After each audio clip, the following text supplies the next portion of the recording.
नमस्कार। चलिए आज आपको एक ऐसी दुनिया में ले चलते हैं जो रहस्यों और अजूबों से भरी हुई है। एक ऐसी जगह जिसके बारे में हम सब ने सुना तो है, पर शायद पूरी तरह जानते नहीं। हम बात कर रहे हैं पृथ्वी के फेफड़ों की।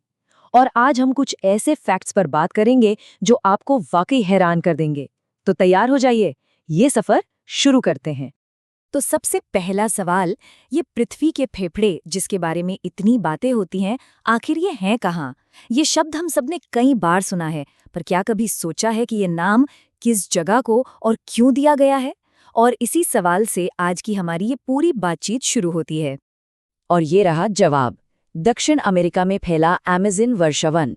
पर इसे बस एक जंगल समझने की भूल मत कीजिएगा।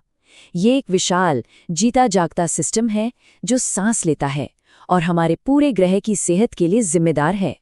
इसका साइज और इसके अंदर छिपी जिंदगी सच में दिमाग चकरा देती है। तो सबसे पहले इसके साइज की ही बात करते हैं, क्योंकि जब हम कहते हैं ना बहुत बड़ा, तो इसका असली मतलब क्या है? अमेज़न का पैमाना समझना ही इसकी अहमियत को समझने की तरफ पहला कदम है। जरा इस आंकड़े पर गौर कीजिए, 70 लाख वर्ग किलोमीटर। ये इतना बड़ा एरिया है कि भारत जैसे 2 से भी ज्यादा देश इसमें समा जाएं। ये कोई मामूली नंबर नहीं है। ये दिखाता है कि हम पृथ्वी पर प्रकृति की सबसे शानदार रचनाओं में से एक को देख रहे हैं।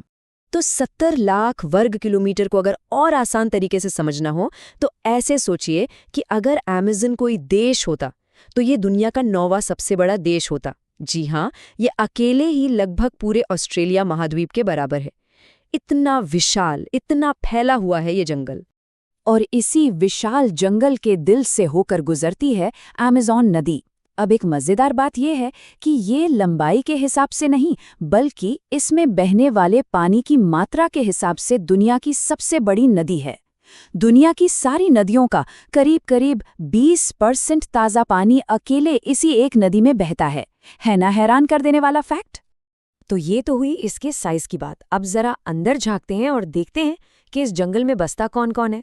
अमेज़न सिर्फ पेड़ पौधों और नदियों का घर नहीं है, ये जिंदगी का एक ऐसा बेजोड़ खजाना है जिसमें इंसान भी हजारों सालों से इसका हिस्सा बनकर रह रहे हैं। ये नंबर देखिए, 10%। इसका मतलब जानते हैं क्या है? इसका मतलब है कि पृथ्वी पर मौजूद सभी ज्ञात जीव जंतुओं और पेड़ पौधों की प्रजातियों में से 10% अकेले अमेज़न के जंगलों में पाई जाती हैं। इसी वजह से ये दुनिया का सबसे बड़ा बायोडाइवर्सिटी हॉटस्पॉट है। यहाँ ऐसे ऐसे जीव हैं जो कहीं और है ही नहीं। और बात सिर्फ जानवरों और पौधों पर खत्म नहीं होती। अमेज़न में 400 से ज्यादा अलग अलग स्वदेशी जनजातियां रहती हैं। ये वो लोग हैं जो सदियों से इस जंगल के साथ तालमेल बिठाकर रह रहे हैं। उनकी संस्कृति, उनका ज्ञान इस जंगल की तरह ही कीमती और अनोखा है। तो हमने इसका आकार देख लिया, इसमें रहने वालों को जान लिया, पर कहानी यहीं खत्म नहीं होती। अमेज़न का असर सिर्फ अपनी सरहदों तक नहीं, बल्कि पूरी दुनिया पर पड़ता है। ये वाकई एक ग्लोबल पावर हाउस है। याद है हमने शुरू में इससे पृथ्वी के फेफड़े कहा था? वो सिर्फ कहने की बात नहीं है, उसके पीछे एक ठोस वैज्ञानिक कारण है। अमेज़न के जंगल दुनिया की लगभग 20% ऑक्सीजन बनाते हैं। जरा सोचिए, हम जो हर 5वीं सांस लेते हैं वो अमेज़न की देन हो सकती है।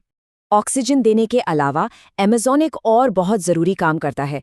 ये एक बहुत बड़ा कार्बन सिंक है। अब ये कार्बन सिंक क्या होता है? आसान भाषा में समझे तो ये हवा में मौजूद खतरनाक कार्बन डाइऑक्साइड को सोख लेता है। वही कार्बन डाइऑक्साइड जो ग्लोबल वार्मिंग की सबसे बड़ी वजह है। इस तरह ये हमारे ग्रह के तापमान को कंट्रोल में रखने में मदद करता है। और इसका असर हमारी सेहत पर भी पड़ता है, शायद इस तरह से जिसकी हमने कल्पना भी नहीं की होगी। क्या ये बात पता थी कि आज हम जो आधुनिक दवाइयाँ इस्तेमाल करते हैं, उनमें से 25% दवाइयों के अंश अमेज़न के पौधों से ही मिलते हैं। ये जंगल एक तरह से दुनिया की सबसे बड़ी फार्मेसी है, जहाँ ना जाने कितनी बीमारियों का इलाज छिपा है। तो अब तक हमने जो भी बातें की, चलिए उन सबको एक साथ जोड़कर देखते हैं। आखिर ये सब इतना ज़रूरी क्यों है? अमेज़न की जो भूमिका है वो ऐसी है जिसे कोई और पूरा कर ही नहीं सकता। तो अगर अमेज़न को 3 वाक्यों में समझना हो तो वो हैं, ये पृथ्वी के फेफड़े हैं जो हमें सांस लेने के लिए ऑक्सीजन देते हैं। ये एक ग्लोबल बायोडाइवर्सिटी हॉटस्पॉट है जो लाखों तरह की जिंदगियों का घर है। और ये हमारे प्लैनेट का क्लाइमेट कंट्रोलर है जो धरती को स्थिर रखने में मदद करता है। ये साफ है कि ये सिर्फ एक जंगल नहीं, ये हमारे वजूद के लिए एक बहुत ज़रूरी स्तंभ है। और अब आखिर में एक सवाल, एक ऐसा सवाल जो हम सबको खुद से पूछना चाहिए।